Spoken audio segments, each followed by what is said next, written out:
আপনাদের ফোনে এমবি আছে কিন্তু আপনাদের ইন্টারনেট বা ডাটা কানেকশনটা চলতেছে না। এমবি থাকার পরে যাদের নেট চলতেছে না তারা এই সমস্যার সমাধান কিভাবে করবেন এখন আমি আপনাদেরকে শিখিয়ে দিব।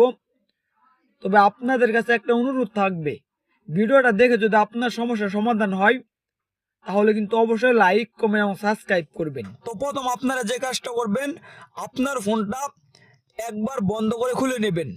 তো তারপর দ্বিতীয় আপনারা যে কাজটা করবেন, আপনার ফোনটা যে কোম্পানি থাকবে সেই কোম্পানির অ্যাপসটা ডাউনলোড করবেন। কোন অ্যাপসটা ডাউনলোড করবেন আমি আপনাদেরকে বলে দেই। আপনার যদি রবি সিম থাকে তাহলে যে মাই রবি, আর যদি আপনার এয়ারটেল সিম থাকে তাহলে মাই এয়ারটেল, এবং কি গ্রামীণ থাকলে মাই জিপি, এবং কি বাংলা লিঙ্ক থাকলে মাই বাংলা লিঙ্ক। তো এই অ্যাপসগুলো আপনার ফোনের প্লে স্টোরে গিয়ে পেয়ে যাবেন। প্লে স্টোরে গিয়ে আপনি যে কোম্পানির সিম চালান সেই অ্যাপসটা ডাউনলোড করে নেবেন। অ্যাপসটা ডাউনলোড করার পর এই যে অ্যাপসের ভিতরে চলে আসবেন। ধরেন আমার রবি সিমের এমবি আছে কিন্তু নেটটা কাজ করতেছে না, তো আমি এই যে মাই রবি অ্যাপসটাতে দেখতে পাচ্ছেন আমার হাতে, এই মাই রবি অ্যাপসে চলে আসবো। তো আবারও আপনাদেরকে বলে দেই, আপনি যে কোম্পানির সিম ব্যবহার করেন সেই কোম্পানির অ্যাপসটা আপনি প্লে স্টোর থেকে ডাউনলোড করবেন। আমি যেহেতু রবি সিম ব্যবহার করি, আমার রবি সিমের ইন্টারনেটটা কাজ করতেছে না, তো আমি মাই রবি অ্যাপসে চলে আসবো। মাই রবি অ্যাপসে চলে আসার পর আপনারা এখানে এমবি পাবেন। যে এমবির যে অপশনটা, এই এমবির অপশানে চলে আসবেন। এমবির অপশানে চলে আসার পর আপনি যে এমবির প্যাকেজটা কিনবেন সেইখানে একটা অপশন পাবেন।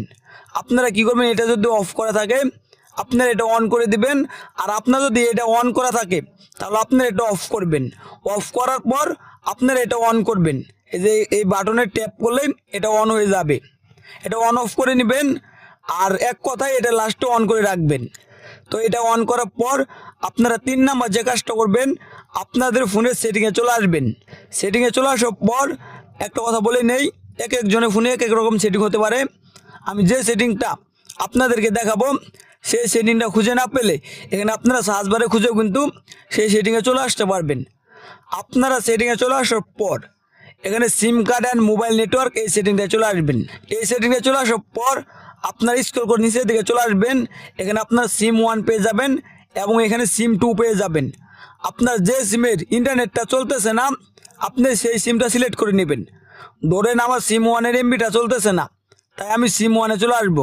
এইটায় চলে আসার পর আপনারা এখানে কি করবেন, পারফেক্ট নেটওয়ার্ক টেপ যে সেটিংটা পাবেন এটা চলে আসবেন।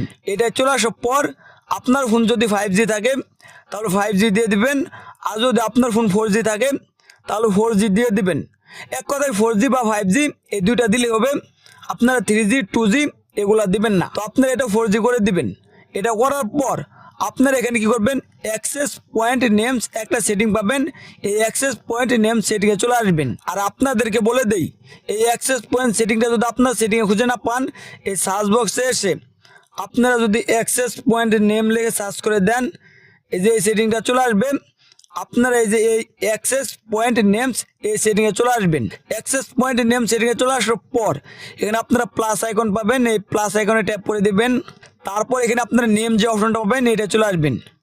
এটা চলে আসার পর এখানে আপনারা www.google.com লিখে দেবেন। এই যে এখানে www.google.com লেখা হয়ে গেলে ওকে দিয়ে দিবেন। তারপর নিচে আরেকটা অপশন পাবেন এপিএন, এই এপিএনে ট্যাপ করে দিবেন। এপিএনে ট্যাপ করে দেওয়ার পর এখানেও আপনারা www.google.com লিখে দিবেন। google.com লেখা হয়ে গেলে এখানে ওকে দিবেন। ওকে দেওয়ার পর এখানে আপনাদের আর কিছু করতে হবে না, এখানে আপনারা টিক মার্ক, এই টিক মার্কে দিয়ে দিবেন। টিক মার্কে দিয়ে দেওয়ার পর আপনার ফোনে আগে যে এপিএনটা ছিল সেটা নিচে আপনি যে নতুন এপিএনটা ক্রিয়েট করলেন সেটা পেয়ে যাবেন। আপনার এই গুল চিহ্নতে ট্যাপ করে এটা সিলেক্ট করে দিবেন। এটা সিলেক্ট করে দেওয়ার পর কাজ শেষ। তারপর আপনারা কি করবেন, আপনাদের ফোনের ডাটা কানেকশনটা অন অফ করবেন 1-2 বার, তারপরে দেখবেন ডাটাটা অন হয়ে যাওয়ার পর আপনার সমস্যার সমাধান হয়ে গেছে। সমস্যার সমাধান হয়ে গেলে অবশ্যই লাইক কমেন্ট এবং সাবস্ক্রাইব করবেন। আর যদি কোনো সমস্যা থাকে তাহলে কমেন্টে জানাবেন।